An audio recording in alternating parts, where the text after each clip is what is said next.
Buenas tardes, amados, bienvenidos a este sermón del MC 42. Les pedimos a todos los que están conectados que, si son tan amables, puedan desconectar su micrófono y su cámara.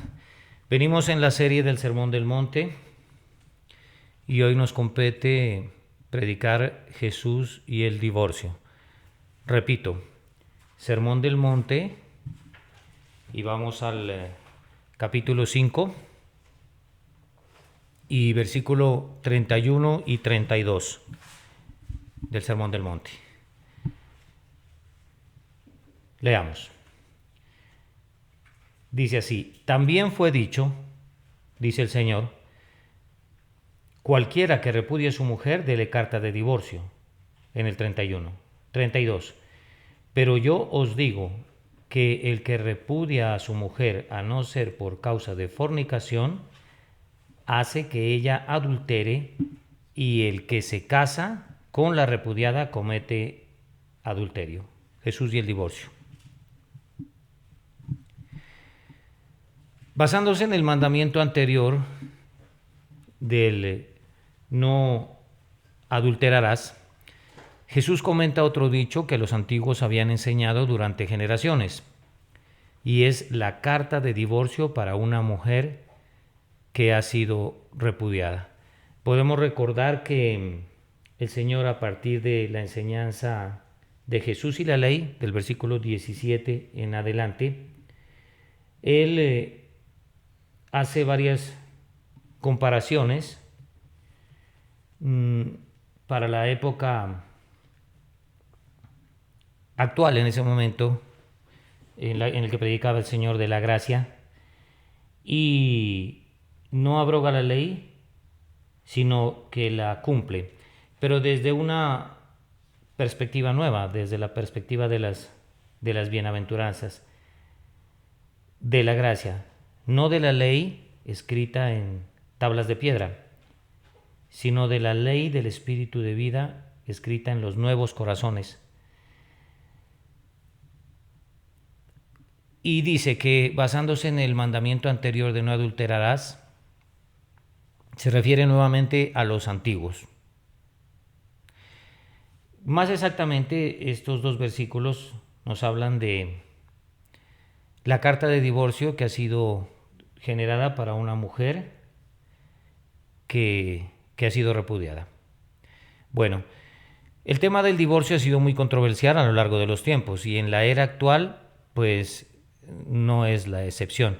Y si ya era controversial para los tiempos de Jesús, pues él aumenta o da pie para que esta controversia se vuelva más delicada o más grande cuando viene a cambiar el mandamiento de la ley en un mandamiento de gracia. Recordemos que Dios instituyó el matrimonio allá en Génesis capítulo 2, versículo 24, donde después de formar a la mujer del costado de Adán, Él dice en el 2:24 de Génesis: por tanto, dejará el hombre a su padre y a su madre, y se unirá a su mujer, y serán una sola carne. Por eso debemos partir de esta enseñanza del Señor. Dice: por tanto, dejará el hombre a su padre y a su madre, y se unirá a su mujer, y los dos serán una sola carne. Aquí está constituido, de hecho, el matrimonio en inicios por el Señor. Pero vuelve nuevamente Jesús a contradecir a los rabinos de esa época, ya que le parece este mandamiento antiguo, le parece un tanto exagerado en su interpretación, o en la que le daban los rabinos. De igual forma, las Escrituras hablan acerca de lo honroso que es el matrimonio sin mancha delante de Dios. En Hebreos capítulo 13, versículo 4, nos dice el Señor: honrosos sean todos el matrimonio y el lecho sin mancilla, pero a los fornicarios y a los adúlteros los juzgará Dios. Bueno, y menciono este versículo para hacer énfasis en lo delicado que es el adulterio a los ojos del Señor. pues él ya había dicho en Génesis 2:24 que dejará el hombre a su padre y a su madre y se unirá a su mujer y los dos serán una sola carne. Realmente ahí está el meollo del asunto, ¿no? Lo delicado, en que les dice que serán una sola carne y el fornicario viene a desgarrar esa institución como lo es el matrimonio. Y lamentablemente un gran porcentaje de matrimonios para esta época ven en el divorcio la única salida y el escape para los problemas que se presentan dentro de la unión conyugal. Pero nos preguntamos, ¿aprueba realmente Dios el divorcio? Vamos a las Escrituras nuevamente. También fue dicho, cualquiera que repudie a su mujer dele carta de divorcio, pero yo os digo que el que repudia a su mujer, a no ser por causa de fornicación, hace que ella adultere y el que se casa con la repudiada comete adulterio. Son las palabras del Señor Jesús tratando de, o más bien forzando la interpretación para que los presentes en el monte se den cuenta de lo torcido que estaba el mandamiento a cargo de los judíos, o más bien de los sacerdotes y escribas de ese tiempo. Jesús cuando dice cualquiera que repudia a su mujer y cita el mandamiento de la ley, entonces se está yendo a Deuteronomio 24:1, que dice, cuando alguno tomare mujer y se casare con ella, si no le agradare por haber hallado en ella alguna cosa indecente, hallado en ella alguna cosa indecente, le escribirá carta de divorcio y se la entregará en su mano y la despedirá de su casa. Ese es el mandamiento que encontramos en Deuteronomio 24, capítulo 24 y versículo 1. Y el Señor lo cita, lo está citando en Mateo 5, 31 y 32, cuando dice, también fue dicho. Entonces está hablando ¿de quién? De los antiguos. Pero más adelante dice, pero yo os digo. Entonces él sabiendo lo delicado que era interpretar las escrituras y que solo podían hacerlo los rabinos antiguos y que ellos interpretaban a otros rabinos antiguos y nadie se atrevía a dar una buena interpretación, a forzar la palabra hasta descubrir la verdad, insiste y dice, pero yo os digo.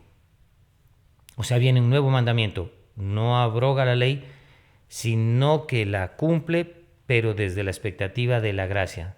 No es un nuevo mandamiento, es el anterior, pero interpretado correctamente, exactamente como debe ser interpretado. Con este mandamiento, hablamos de Deuteronomio 24:1, con este mandamiento Moisés quería regular una práctica que ya existía en su tiempo, que era la de divorciarse por cualquier motivo. Eso fue lo que buscaba Moisés con el mandamiento que le había dado el Señor en el monte Sinaí. Y de esa forma proteger al matrimonio pues más que antes, porque pululaban los divorcios y eso no era bueno para la sociedad ni para su relación con el Señor. Sin embargo, con el tiempo los rabinos trataron de interpretar la parte en la que dice que se le da carta de divorcio a la mujer por encontrar algo indecente, entre comillas, indecente. Y así surgieron las siguientes escuelas de interpretación en base a lo que ellos interpretaban por indecente, que son las escuelas del rabino Akiva, del rabino Hillel y del rabino Shammai. Así surgieron las tres escuelas. Entonces lo que tratamos de decir es que habiendo ese mandamiento antiguo, Deuteronomio 24:1, y habiendo existiendo para la época de Moisés, y habiendo tantos problemas de divorcios, entonces Moisés trata de que las personas no se divorcien tanto, pero queda incluido la palabra indecente en el mandamiento, porque dice, cuando alguno tomare mujer y se casare con ella, si no le agradare por haber hallado en ella alguna cosa indecente, le escribirá carta de divorcio. Y es de ahí donde se agarran los rabinos, los antiguos, y los escribas, de la palabra indecente, y empiezan a torcer toda la interpretación. El Señor viene a enderezar la situación, porque dice, cualquiera que repudie a su mujer, dele carta de divorcio. Pero yo os digo que el que repudia a su mujer, a no ser por causa de fornicación, para dejar explícito, bien explicado, que la fornicación, dentro de de lo que se podía llamar indecencia en una mujer, esa era la única causa para poderse divorciar. Ya que los judíos antiguos y rabinos corruptos habían torcido la palabra indecente. Pero bueno, vamos, como les decía, vamos a las escuelas. El rabino Akiva, este rabino vivió antes de Cristo. ¿Y qué decía respecto de este mandamiento? Pues que bastaba que el esposo viera a una mujer más hermosa para que tuviera razones para divorciarse. Imagínense los intereses de por medio. ¿Cómo es posible que solo por ver a una mujer más hermosa, entonces ya se le dio carta de divorcio a la esposa y que se vaya? Interpretación judía de la época antes de que Cristo viniera por el rabino Akiva. Después vino el rabino Hillel. Y este rabino vivió justamente en los tiempos de Cristo, de mucha importancia, según los judíos, de mucha sabiduría, y enseñaba que cualquier cosa que el marido descubriera en su mujer que no le pareciera a él, como por ejemplo no poder cocinar, volverse demasiado vieja, considerarla incapaz para los quehaceres del hogar. Bueno, cualquier situación de estas que no es difícil de corregir, eso bastaría para ser una causa de divorcio. Y este rabino Hillel vivió en los tiempos de Jesús. El rabino Akiva vivía muy respetado por los judíos, vivía antes de Jesús, y este sí decía que bastaba con ver a una mujer más hermosa, todavía más extremista que el rabino Hillel. Y en todo momento quien llevaba mal de la situación eran las mujeres judías. Después viene la escuela del rabino Shammai.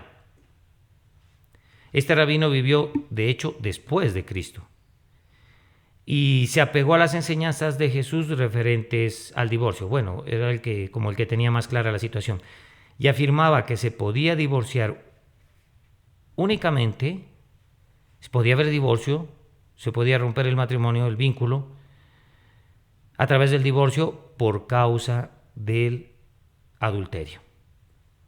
Bien, se había torcido pues mucho la palabra indecente.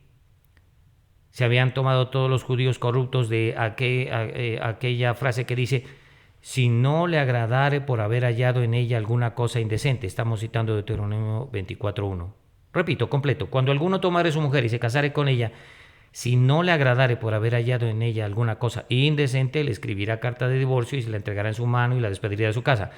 Esas son leyes instituidas por Moisés, Levítico y Deuteronomio. Pues de algo tenían que tomarse los judíos, y fue de la palabra indecente. Y empezaron a decir pues que si que no cocinaba bien, entonces que era indecente. Que si se había vuelto demasiado vieja, pues indecente, según Hillel. Que si era incapaz de los quehaceres, que era indecencia. Y antes de eso vino el rabino Akiva y dijo, no, es que si no es tan hermosa como una que vi por allá por la calle, entonces también es indecente. Fíjese en toda la torcedura de las escrituras y hasta dónde habían los alcances de los judíos, hasta dónde habían llegado. Por eso el Señor no vino a incumplir la ley, sino a darle el sentido adecuado y correcto, o sea, explicar qué era lo que Moisés había escrito y cuáles eran las intenciones de él. ¿Hacer qué? Que la gente se divorcie lo menos posible. Entonces, no vine a abrogar la ley, vine a cumplirla. ¿Por qué? Porque ustedes la tienen muy torcida la ley. Simplemente eso era lo que vino el Señor a hacer. Y bueno, acabó en una cruz desangrado. Yo también quisiera aclarar un poco algo acerca de los judíos, aprovechando este sermón, y es que pues para ver un poco lo exagerado, ¿no?, de los judíos y hasta dónde llevaban las cosas, lo complicados que eran. Y bueno, Jesús sí, también era judío, nació en Palestina, pero era un judío que vino a revolucionar la ley. Es que si él no la cambia, pues todos seguiríamos los tratos, las leyes o las referencias de los judíos. ¿Y dónde estaríamos? Echando a la mujer de casa que porque se miró una más hermosa y cosas de esas. Me refiero a los niveles de compromiso que los judíos implementaban para un buen matrimonio. En primer lugar estaba el compromiso de cuando eran niños. O sea, ya desde uno de niño ya quedaba destinado como judío a casarse. Este primer compromiso lo hacían los padres y se hacía sin que los que formaban la pareja se hubieran visto nunca. Y es que los judíos consideraban que el matrimonio era una cosa muy seria como para dejarlo a los dictados del corazón. Entonces iban asegurándolos desde niños en matrimonio antes de que crecieran y se enamoraran. Pues otro macro error de los judíos, y no tengo nada con los judíos, pero creo que estoy tratando también de no abrogar la ley, sino cumplirla. Después del primer compromiso estaba el desposorio, y este duraba 1 año. Durante ese año la pareja se consideraba marido y mujer, aunque pues todavía no tenían esa relación porque no convivían. Y ese era el segundo paso para el matrimonio, imagínense. Finalmente, la tercera etapa pues ya era el matrimonio, que se tenía lugar justamente al final del año del desposorio. Y este se podía romper por el divorcio. ¿Y por qué se divorciaba? Porque si a la mujer se le encontraba culpable de, nuevamente, entre comillas, algo indecente. Pues qué desfavorable toda la ley para la mujer, me estoy dando cuenta.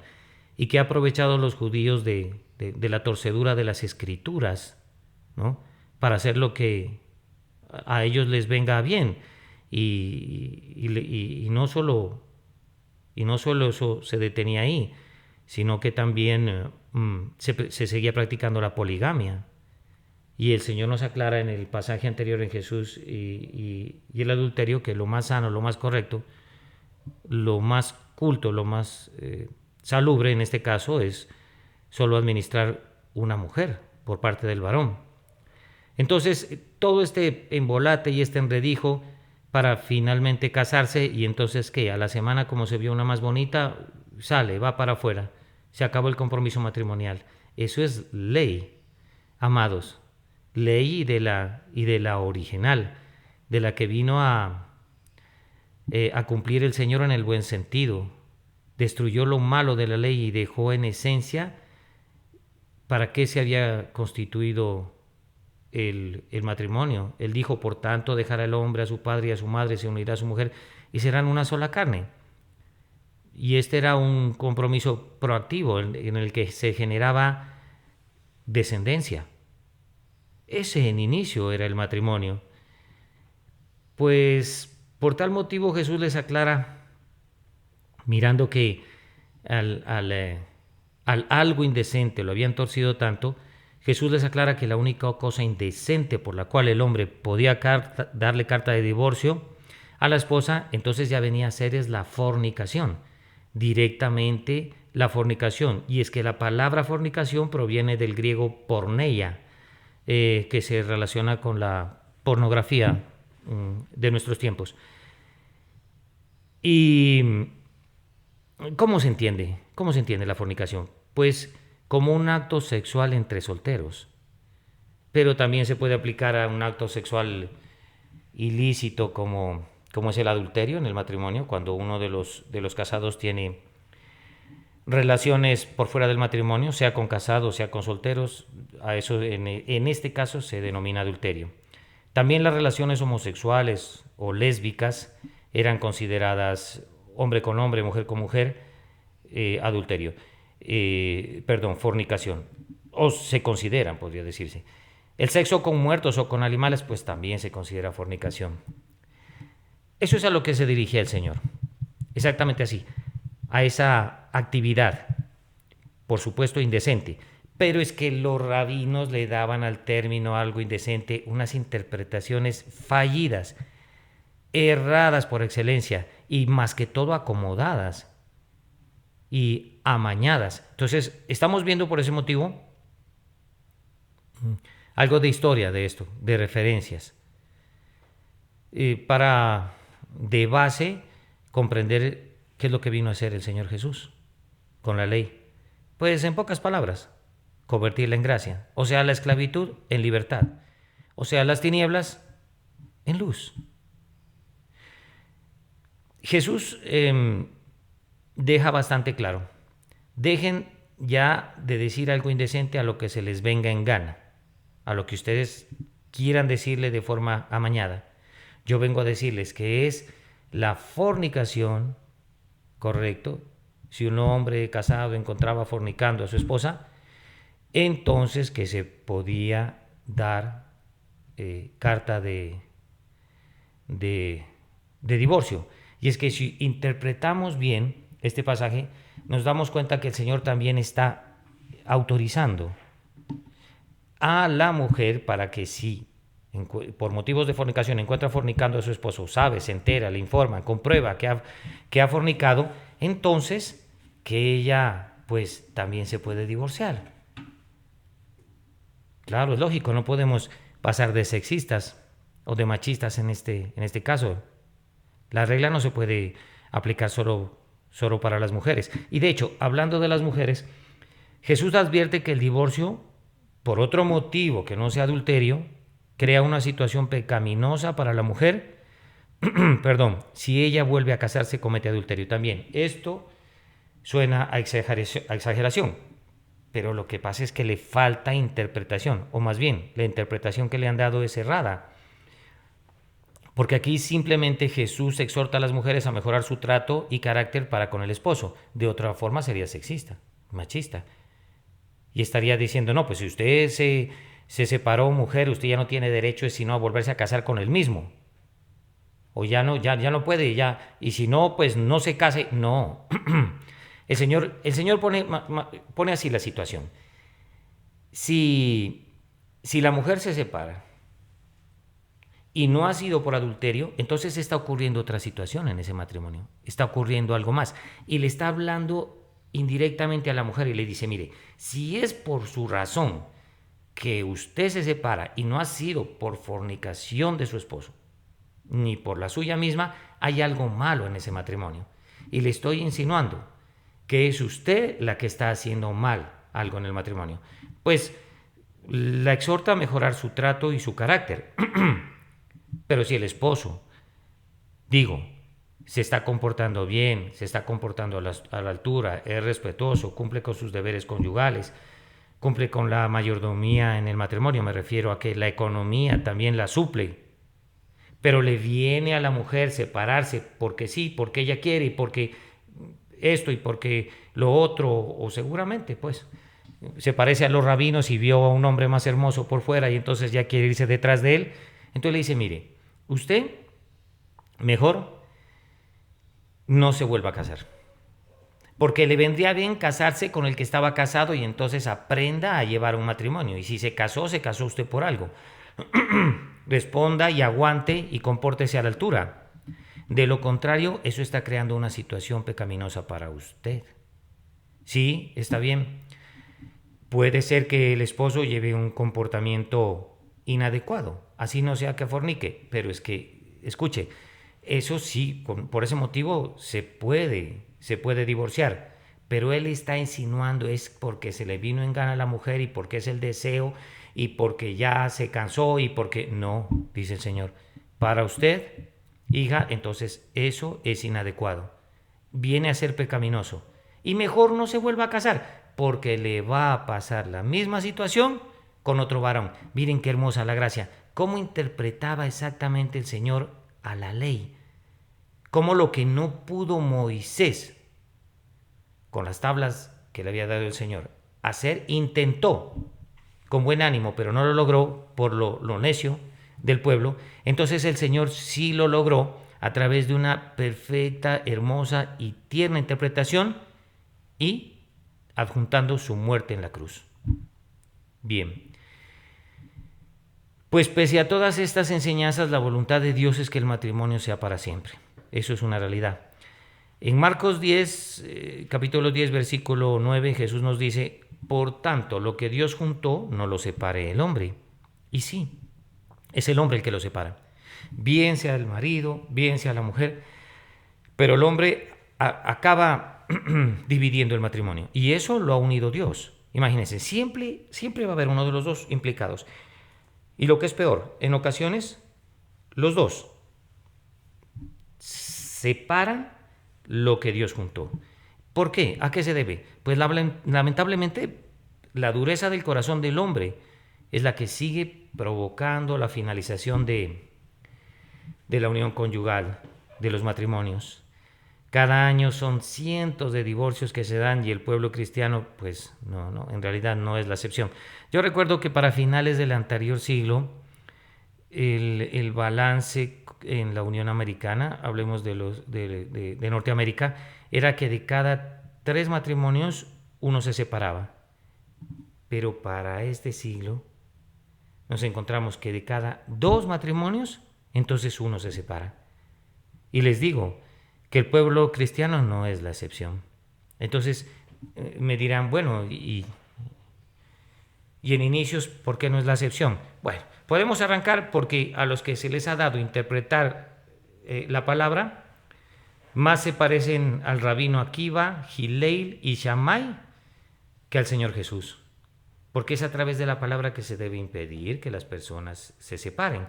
Pero, en fin, siempre me gusta citar al respecto Primera de Corintios, si mal no estoy, 7:16, que dice: si el incrédulo se separa, sepárese, pues no está el hermano o la hermana sujeto a servidumbre en semejante caso, sino que a paz nos llamó Dios, porque ¿qué sabes tú, oh mujer, si quizás harás salvo a tu marido? ¿O qué sabes tú, oh marido, si quizás harás salva a tu mujer? Entonces yo no les vengo a decir que tienen que ser esclavos de un incrédulo que es piedra de tropiezo para ustedes. No, pues lo más lógico y lo obvio es que se separen, porque usted está llamado es a ser la novia y Jesús el esposo. Si se va a casar con el Señor. Y si hay algún infiel que lo quiere sacar de esa relación a usted, que puede ser su esposa o puede ser su esposo, entonces pues a ese evite y sepárese con mayor razón. Pero el mensaje que traigo yo es que le voy a decir que si usted se separa, sepárese para servirlo al Señor, o sea, para que tenga la oportunidad de servirlo más fielmente, para que tenga la libertad y para que tenga la intimidad con Él que no le ha sido permitido tener al lado de su cónyuge. Entonces sí, que esto más parece una apología que un sermón. Mire, yo no estoy respaldando el divorcio. Yo estoy respaldando las palabras de Pablo en Primera de Corintios 7:16.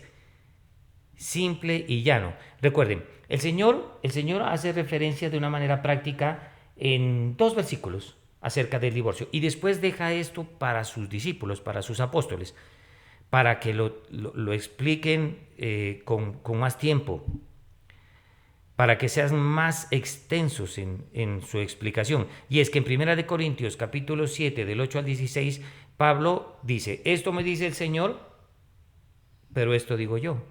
Esto me dice el Señor, pero esto sale de mí. Esto me dijo el Señor, pero yo interpreto así. Entonces, si Pablo lo dijo, ¿será que el que les predica en este momento tampoco lo puede decir? Pues yo, como Pablo, considero que también tengo el Espíritu de Dios y me siento con todo derecho para decirles que ese algo indecente que malinterpretaban los rabinos para los tiempos de Jesús, entonces ese algo indecente para nuestra época se ha convertido en un conjunto de rasgos o de comportamientos que nos es dado interpretarlos bien, o sea, entenderlos bien. Pero ¿cómo? No viene quien me lo explique. Pues aquí vamos a tratar de hacerlo. Pero ¿sabe qué debe hacer usted? Tener el Espíritu de Dios. Y el Espíritu mismo le va a decir cuáles son las razones para divorciarse. ¿Qué es algo indecente de verdad que usted ha encontrado en su esposa o usted, señora, ha encontrado en su esposo? Si usted se separa con ese convencimiento, entonces a paz es llamado. Y usted va a encontrar que es de ventaja divorciarse. Pero es que usted está respaldando el divorcio. Yo no estoy respaldando el divorcio. Mire, lo ideal es que usted escuche estas palabras y si se vuelve a casar, no se vuelva a divorciar. Entonces, ¿estoy hablando en doble sentido? Tal vez sí, porque le estoy explicando de todos los problemas que acarrea un mal matrimonio. Bueno, entonces finalmente, ¿qué estoy haciendo? Respaldando o impulsando a que la gente se case bien en un matrimonio duradero, lleno de amor, pero de verdadero amor, ágape, del amor del Señor. ¿Qué respalda más usted, misionero? Mire, yo respaldo las dos cosas. ¿A qué se refiere? ¿De qué se trata? Si bien casado o si bien soltero, usted va a servir mejor al Señor, cualquiera de las dos puede escoger dentro o puede ejecutar dentro de su libre albedrío, porque el verdadero matrimonio duradero y para siempre y eterno es el que se va a realizar en las bodas del Cordero con Cristo. Mire, si yo apoyara, por ejemplo, los divorcios, entonces estaría de acuerdo con los curas católicos célibes que no se casan. No, yo no estoy de acuerdo con ellos. Ah, pero es que si yo entonces apoyo bastante el matrimonio, hay un montón de pastores que se han casado pero que son unos adúlteros y fornicarios de primero. Ya ven, no se puede respaldar nada. No se puede respaldar nada. Ah, apoye el matrimonio, sí, pero para vivir mal. Ah, apoye la soltería. Sí, pero ¿para qué? ¿Para alejarse de Dios? Entonces, ¿qué es lo que se debe hacer? Si tiene una buena esposa que aumente su comunión con Cristo, hermano, cásese. Si la pareja lo que hace es separarlo de Cristo, sepárese. Y si es soltero, pues nunca se case, porque el mismo Pablo dice, si en ese estado se encuentra bien con Cristo, entonces ahí quédese. Así que esto no es una cuestión de si se separa o de si no, y si está casado, y si... Esto es una cuestión de cómo sirvo mejor a Cristo y cómo aumento mi comunión para con Él. Punto. Se acabó. No, que si usted, una hermana me comentaba, es que yo me separé y fui donde un pastor pentecostal y me dijo, si usted se llega a separar, comete pecado y viola las reglas, pero ese... ¿Y qué tal que encontró el hombre de su vida? Y bueno, entonces ya, en fin, o puede ser un varón que encontró una mujer que lo va a acercar a Jesús, pero como el tal pastor pentecostal le dijo eso, no, pues para mí esas son cosas que salen de un corazón corrupto y de piedra y no sé qué intereses tengan, en fin. Yo les vengo a decir, en el estado en que estén, quédense, como Pablo en Primera de Corintios, pero cuando tengan la mayor comunión con el Señor. Hay muchas personas que tienen más comunión con el Señor cuando están casados. ¿Correcto? Solo ese asunto de estarse quemando por dentro y no poder controlar los instintos sexuales, pues ya lo separan de Cristo. Teniendo una buena esposa y descansando ahí sus apetitos sexuales, ya tiene mayor comunión con Cristo. Pero si no, la esposa no dio la talla, sepárese. Usted tiene que seguir buscando la comunión con el Señor. No quiero decir que se vaya a casar cantidad de veces, sino que a través de ese matrimonio fallido, pues de forma empírica decida si se queda solo o si la próxima vez se casa con la mujer ideal, que no solo le preste esos servicios o deberes conyugales para su descanso, sino que también sea una mujer bastante espiritual, que lo acerque al Señor y a su comunión con Él. Que es difícil, pero no imposible. Las mujeres también tienen derecho a decir de nosotros los hombres, pero ¿dónde voy a encontrar? Pues les digo, es bastante difícil, pero no es imposible. Entonces, el apóstol Pablo exhorta a los creyentes que por causa de las fornicaciones cada uno tenga su propia mujer y que deben luchar, escúchese bien, por estar unidos en el santo estado del matrimonio. Y si se separan, quédense sin casar. Ok, eso no quiere decir que si se quieren casar, pues no se queden. Sí, es un consejo humano que está dando el apóstol Pablo, porque dice, si se separaron es por algo. O tiene una falencia uno, o tiene una falencia el otro, o tienen los dos una falencia, y parece que definitivamente no dan la talla para estar casados. Pero dice, esto no lo manda Dios, lo digo yo. Si se quiere casar, cásese. Dice así el pasaje: digo pues a los solteros y a las viudas, que bueno les fuera quedarse como yo, célibe. Pero si no tienen don de continencia, que es algo que poseía el apóstol Pablo, un regalo de Dios, si no tienen don de continencia, cásese, pues mejor es casarse que estarse quemando. ¿Sí ven? Inmediatamente acaba de decirlo. Cásese, es mejor. Pero lo que dice él es cásese, pero cásese bien. Cásese bien.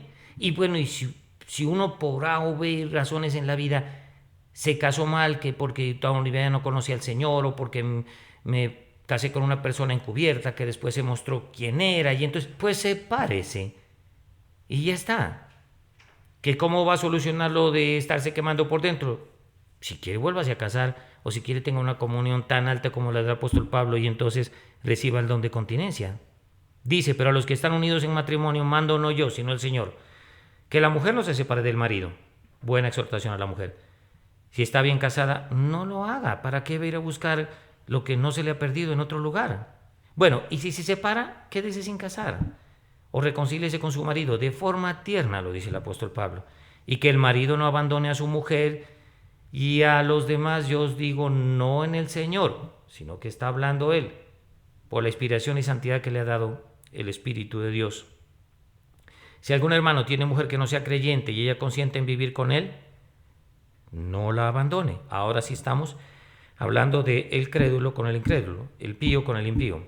Y si una mujer tiene marido que no sea creyente y él consiente en vivir con ella, pues no lo abandone, porque están consintiendo vivir con él y se comprometen a respetarlo. Hablamos inicialmente de sus creencias religiosas.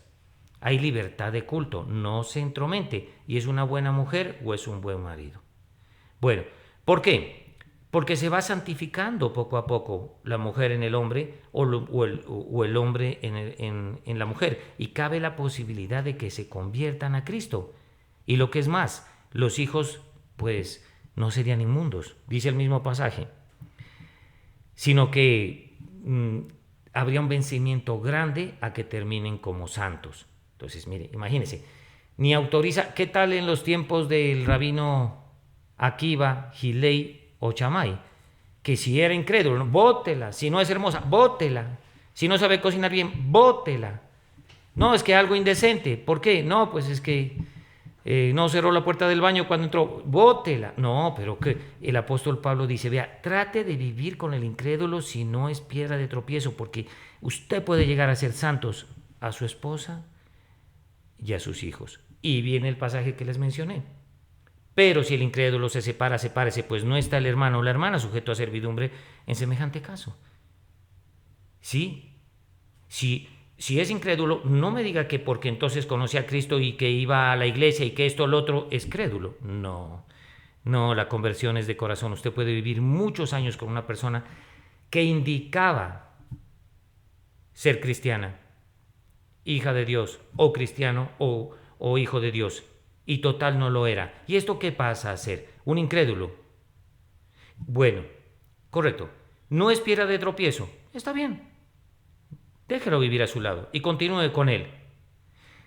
Pero si esto interrumpe su comunión con el Señor, y ya vamos a ver algunas causales de separación en adelante, según la Constitución, en este caso colombiana, si es una persona que estorba, que le impide comunicarse con el Señor como debe ser, pues sepárese, pues no está el hermano o la hermana sujeto a servidumbre en semejante caso, sino que a paz, por favor, con mayúsculas, paz, P-A-Z, a paz nos llamó Dios. ¿Por qué dice? Porque no se sabe si tú puedes hacer salvar a tu marido, o no se sabe si tu marido hará salvar a tu mujer. Entonces dice, esto es de la boca del apóstol Pablo, no del misionero Luis Mesa. Entonces sepárese, y de paso, sepárese y de paso cásese con Cristo. Ese es el consejo que da el Señor. Enamórase de Jesús. Bueno, pues yo creo que el sermón del 5:31 y 32 hasta allí ha sido pues vagamente explicado, y hemos colocado algunos datos. Como siempre en mis sermones toco algo de algo de psicología, de filosofía o de las leyes de nuestro país, qué sé yo, de las reglas, algo de información. Entonces quisiera informarles respecto del mismo sermón de las 9 causales de divorcio en mi país, en Colombia, para los que están escuchando desde el extranjero, y relacionarlas un poco con la palabra de Dios. Muy bien, pues en nuestro país hay 9 causales de divorcio, las cuales se las voy a leer. Y dice, primero, las relaciones sexuales extramatrimoniales, eso dan para divorciarse. 2, el grave o injustificado incumplimiento de los deberes conyugales. 3, los ultrajes, el trato cruel y los maltratamientos de hecho, de obra.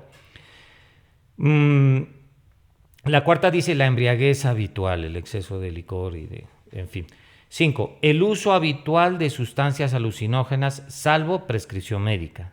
6, la enfermedad grave e incurable que ponga en peligro al otro cónyuge de un contagio, qué sé yo. Séptimo, las conductas tendientes a corromper al otro o a las personas a su cuidado que vivan bajo su mismo techo. Esas conductas viciosas. 8, la separación de cuerpos por más de 2 años. 9, el mutuo acuerdo. Esas son las 9 causales de divorcio en Colombia. Y vamos a ver cómo hay unas tan relacionadas con la palabra de Dios. Y más allá con la interpretación que el Señor daba a la ley. Dice, en el primero dice, las relaciones sexuales extramatrimoniales. Correcto. Ya está dicho. Lo que Jesús en el 31 y 32 del capítulo 5 de Mateo. Relaciones sexuales extramatrimoniales, adulterio, fornicaciones. ¿Y qué dice el Señor al respecto? Dice, corrompe su alma el adúltero. Está escrito que el que comete adulterio corrompe su alma. Pero, buena pregunta, ¿por qué corrompe el alma? Fundamentalmente porque pierde el temor de Dios. También porque se convierte en un mentiroso para con su esposo, sus hijos y la sociedad. El adulterio es como el mosto, como el exceso de vino. Corrompen el alma y llevan a perder el temor de Dios. Si no para arrancar con cosas de esas no hay que temer a Dios. Y si tiene un poquito de temor de Dios, comete usted la fornicación, ya pierde todo temor, ya se vuelve un sinvergüenza, ya se pasó al Señor por la faja. Muy bien. Se convierte en un mentiroso, quebranta el pacto matrimonial y se vuelve insensible e indiferente ante el dolor de su familia. Mire a lo que lleva el adulterio, la fornicación transformada en adulterio. Se vuelve indiferente ante el dolor de su familia porque se convierte en una persona diferente, distinta, y es un ser diferente. Ese ser ya no es el papá o la mamá que conocen, ya es otra persona muy diferente. Ahí estuvo metido, ¿sí ven? La interpretación del Señor con la primera causal de divorcio en Colombia. La segunda, el grave e injustificado incumplimiento de los deberes conyugales. Bueno, seguimos con el sexo.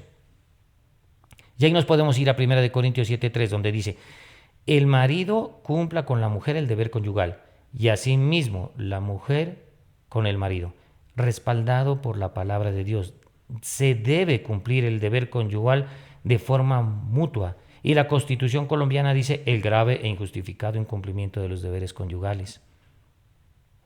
¿Se ven cuántas causales nos da la Constitución? Y el mismo Señor para poder separarnos. Pero no, todos nos hemos convertido en los rabinos de aquella época. Que no, que la situación indecente. Todo acomodado para que la mujer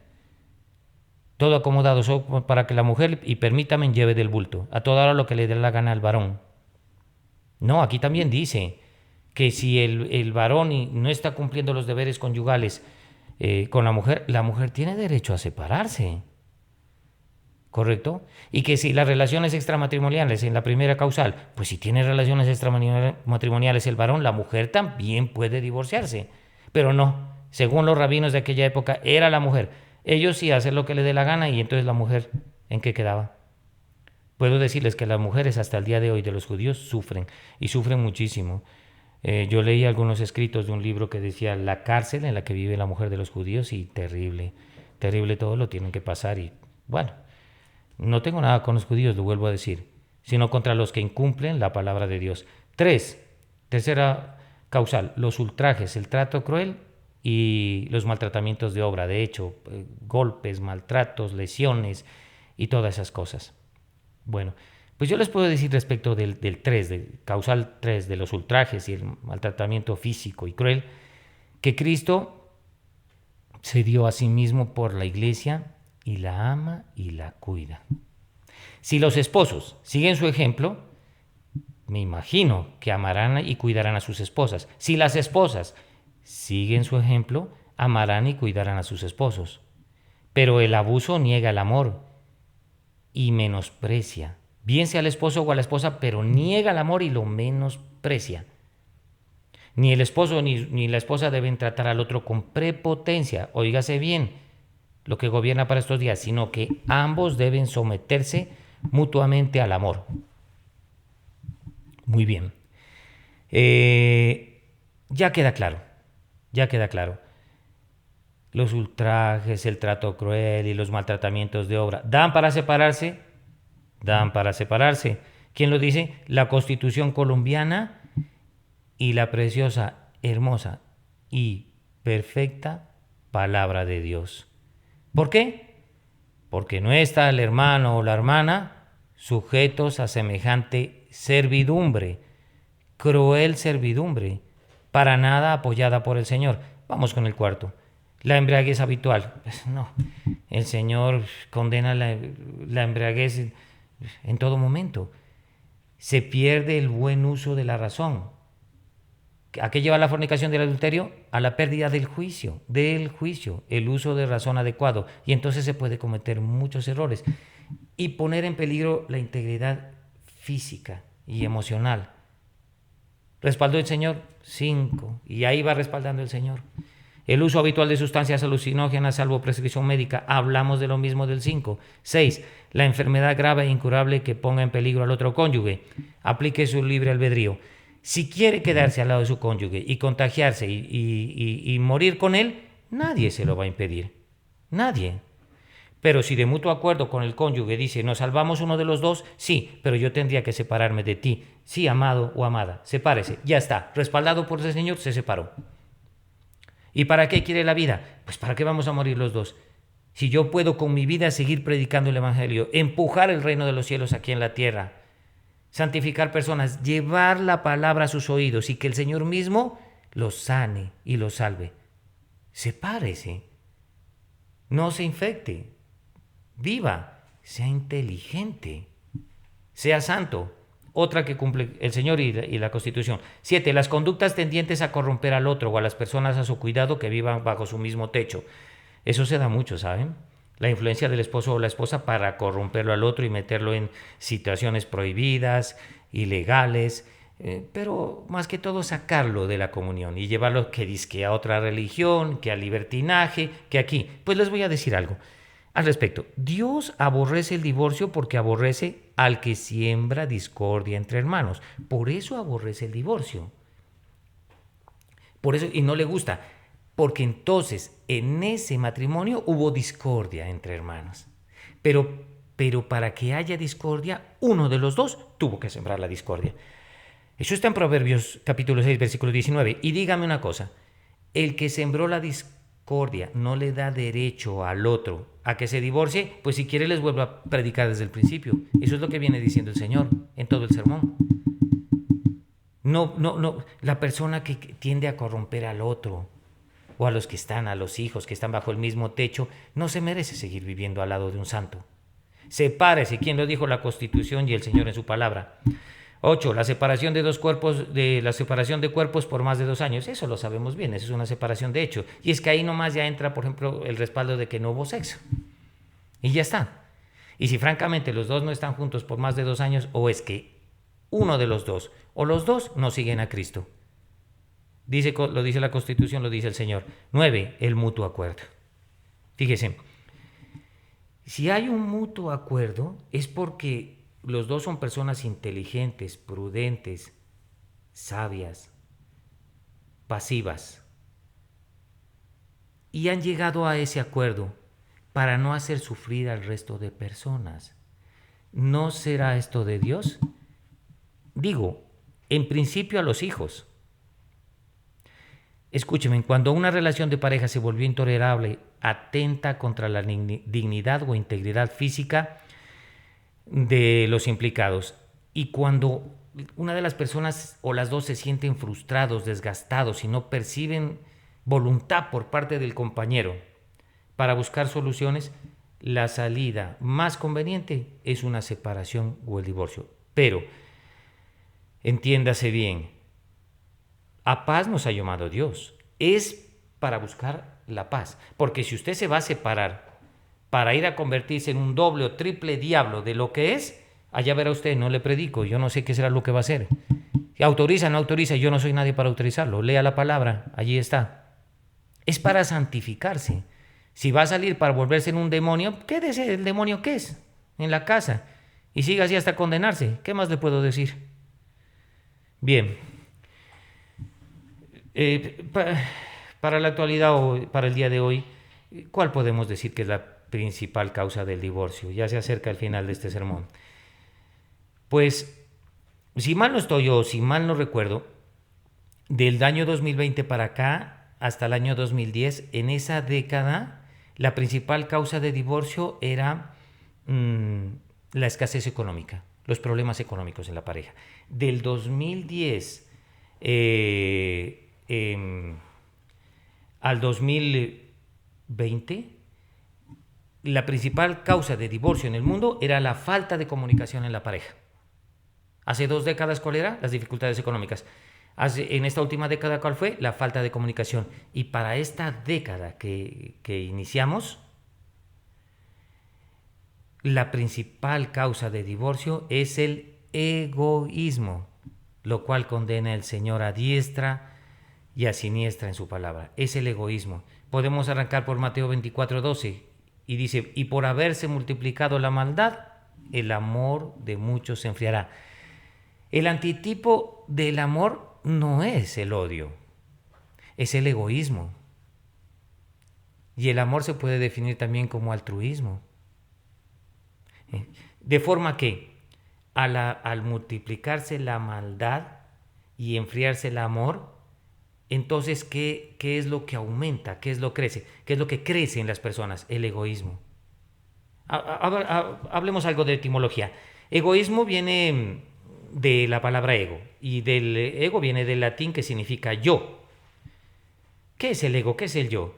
Es la identidad, o sea, la imagen que creamos de nosotros mismos. Podemos decir que es un falso yo. Y por eso el egoísmo traduce yo-ismo. Egoísmo, yoísmo. ¿Estamos bien? Entonces, es el yo elevado a otra potencia. Egoísmo, yoísmo. ¿Qué significa ego? La identidad o la imagen que creamos de nosotros mismos. Esa imagen que nosotros creamos es un mecanismo de defensa que creamos nosotros. Pero no es en realidad la verdadera imagen o naturaleza nuestra.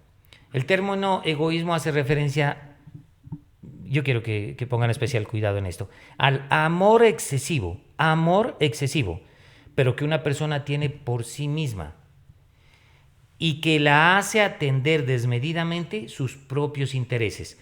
Entonces, por tanto, el egoísta no se interesa en el prójimo, o sea, de hecho, en los intereses del prójimo, sino que actúa de acuerdo a su absoluta conveniencia. Váyalo pensando bien. Solo piensa en él. Y, contrario a lo que nos pide el Señor, que tengamos un amor excesivo por él y por el prójimo, entonces este lo desprecia completamente.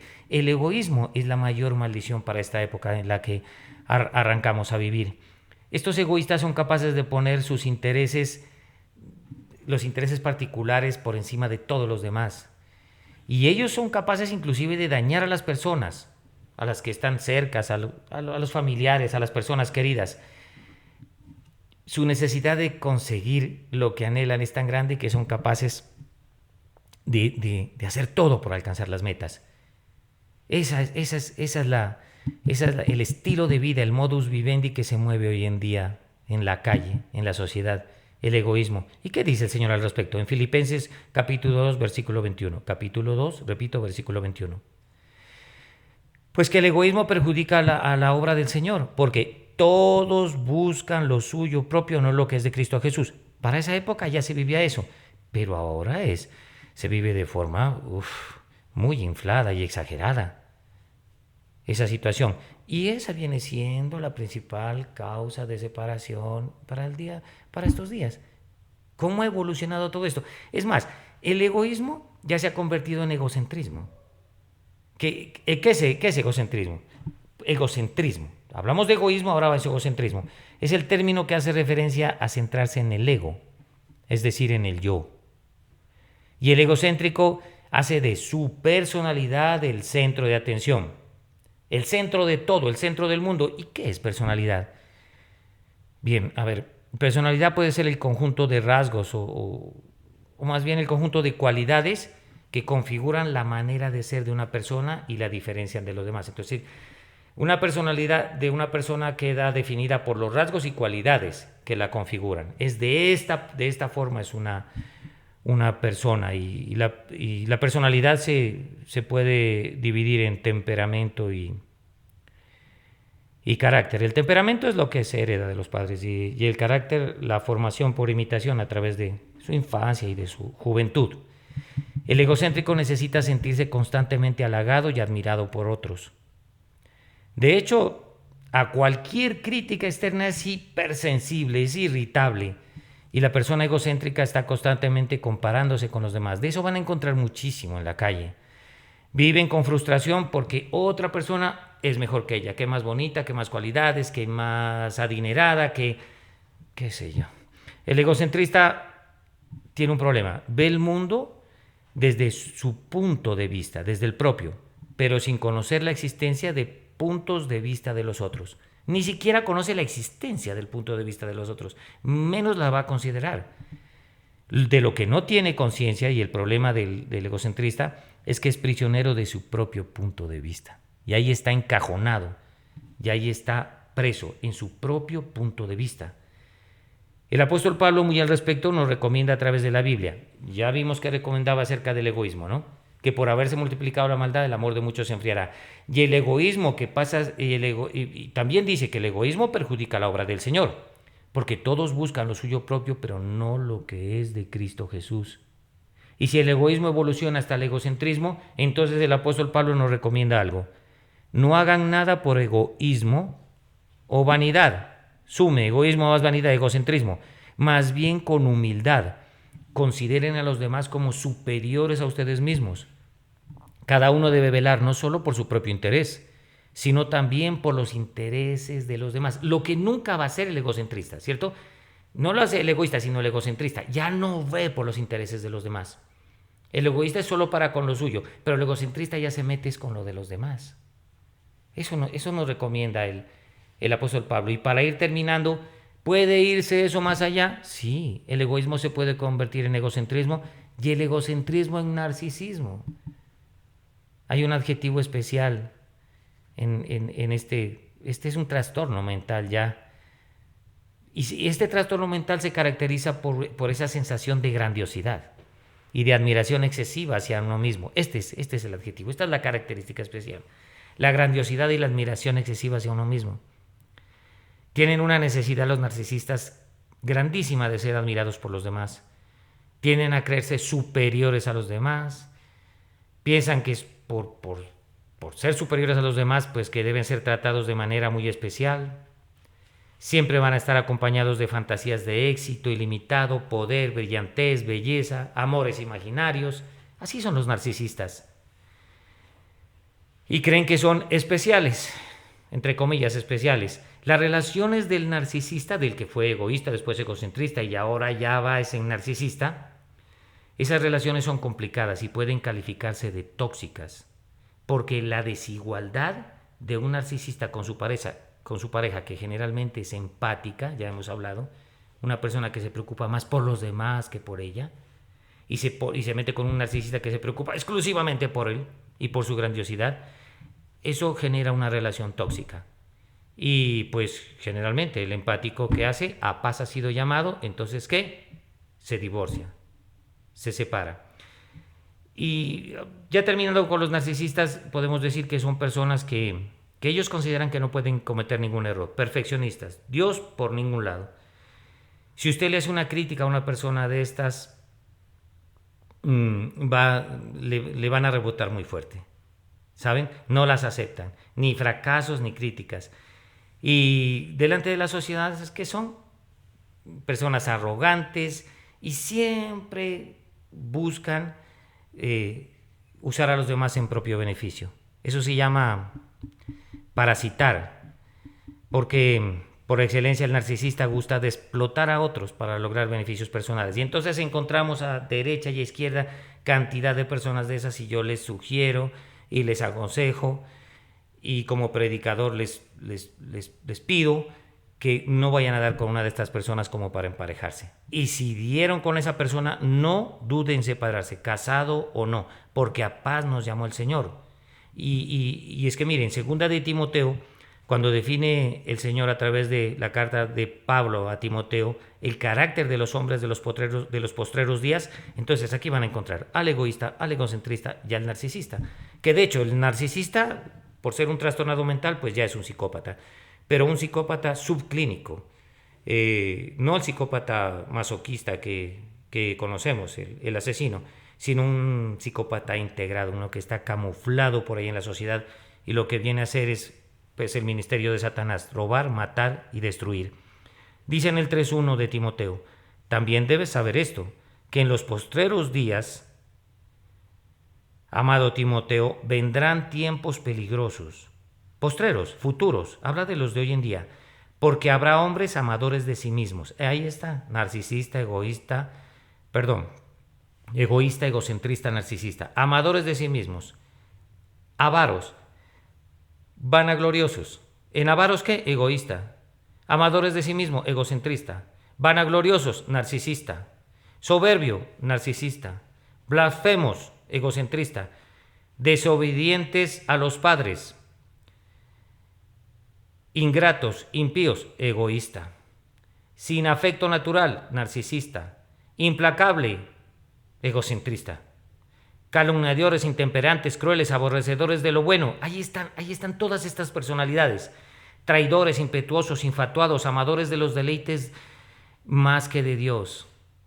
Que, de hecho, tendrán apariencia de piedad, pero negarán la eficacia de ella. ¿A estos qué, pueblo? A estos evita.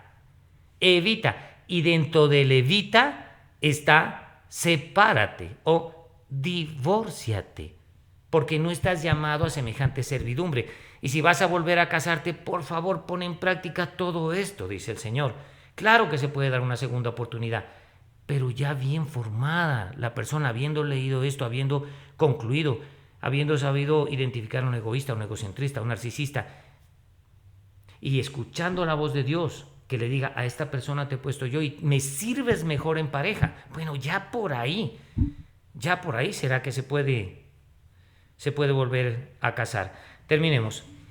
Yo quería, no sé, dar un consejo o animar a los que piensan separarse o se han separado hace poco, y es del cómo afrontar la separación. Pues en primer lugar se debe aceptarla, ¿no? Aceptar la separación. Si alguno después de esta prédica decide separarse para servir más al Señor y lo hace y lo logra, de hecho, pues yo me alegraría mucho de que se haya separado. ¿Y cómo lo va a afrontar la separación? Primero debe aceptar, porque aceptar que estas cosas pasan. ¿A quién le va a gustar pues esta etapa tan dolorosa en la vida? A nadie. Pero hay cosas que en esta vida no podemos cambiar, en definitiva. Entonces se debe aceptar en primer lugar. En segundo, se debe evitar el aislamiento después de separarse. O sea, se debe incrementar el trato con personas, se debe socializar, pero con las personas adecuadas. Por favor, si salimos de un mal matrimonio y de una separación, es hora de escoger justamente las personas adecuadas para tratar, socializar. Tercero, hacer cosas que te llenen el alma. Las cosas que llenan el alma son las cosas que se disfrutan. 1. Y 2, que no son pecaminosas. Ténganlo por seguro. Que se disfrutan y que no son pecaminosas. Esas son las que llenan el alma. Vamos con otra forma de afrontar la separación. No obsesionarse con encontrar a otra pareja. Eso sí, salen corriendo inmediatamente y que un clavo saca otro clavo y que no, dése tiempo, dése mucho tiempo. Piense, analice, medite al respecto, busque a Dios, infórmese, estudie, dése tiempo. Otra forma de afrontar la separación, aprenda acerca de la inteligencia emocional, o sea, del manejo de las emociones. ¿Cómo? Investigue. Para eso está el Internet. Sáquese un tiempo al día y aprenda a manejar sus emociones y que sus emociones no lo manejen a usted. Porque si no aprende a manejar sus emociones, si un día se relaciona con otra persona, lo único que va a hacer es enamorarse. Y tal vez nunca llegue a amar. La idea es amar, no enamorarse. Bien, y ya para finalizar les voy a decir que se puede superar un divorcio entre los 6 meses y los 2 años. En la psique, según las investigaciones, las mujeres sienten un impacto emocional más severo, pero se recuperan más rápido que los hombres. O sea, el impacto para las mujeres es fuertísimo, pero miren que la recuperación es más pronta, y así es el Señor de generoso y de cuidadoso. Yo siempre me he dado cuenta que el amor por las mujeres es más delicado del Señor y más tierno. No voy a decir que es mayor, pero sí más tierno que sobre los hombres. Así que ánimo.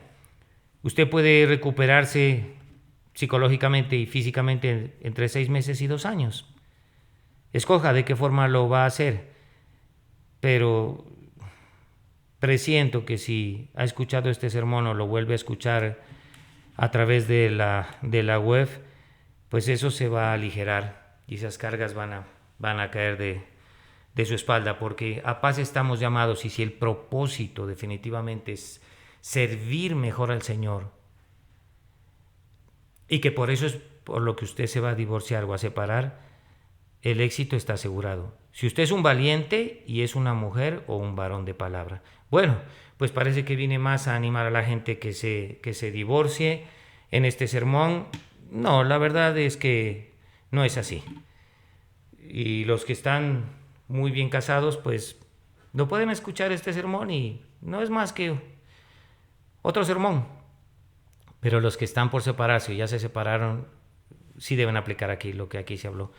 O deben informarse. De hecho, las personas que están casadas y bien casadas, ellos también, si son bastante atentos y le dedican tiempo para escucharlo 2 o 3 veces este sermón en la web, van a sacar algo también de ellos. Yo sé que pueden afirmar su relación y ser más dedicados el uno al otro. Así que eso es todo por hoy, amados. Los esperamos el próximo sábado y los invitamos a que observen, escuchen más bien nuestros podcasts, que también estaremos enviando a tiempo a través de la web. Oremos. Padre y Señor nuestro, Dios de gracia, te damos gracias por la compañía, el poder y el respaldo que has dado a este sermón. Quiero pedirte que bendigas a todos los que están escuchando esta palabra y que afirmes en sus corazones que, casados o divorciados, lo único que interesa es que seamos parte de tu iglesia, la iglesia sin mancha ni arruga, Señor, a la que tú vienes a encontrar, Señor, a la que tú vienes a llevar al cielo para casarla contigo en las bodas del Cordero. Te amamos con todo nuestro corazón, Señor, y te pedimos perdón por todas nuestras faltas. Pero más que pedirte perdón, es que te pedimos fuerzas y el discernimiento para no volver a cometer esas faltas. Amado mío, te pido que bendigas y santifiques a todos los que están en tu presencia, a todos, Señor, los que te buscamos. Te ministramos como Hijo de Dios, te ministramos como nuestro Salvador, te ministramos como nuestro Redentor, amado Cristo, y te pedimos que junto con perdonarnos nos hagas entender las Escrituras, Señor, a cada uno conforme a tu voluntad. Llévanos a la alabanza, Señor, llévanos a la adoración y nunca, nunca, Señor, te separes de nosotros. Así cometamos faltas y errores, Señor, no lo hagas. No podemos vivir sin ti, amado Dios. Amén.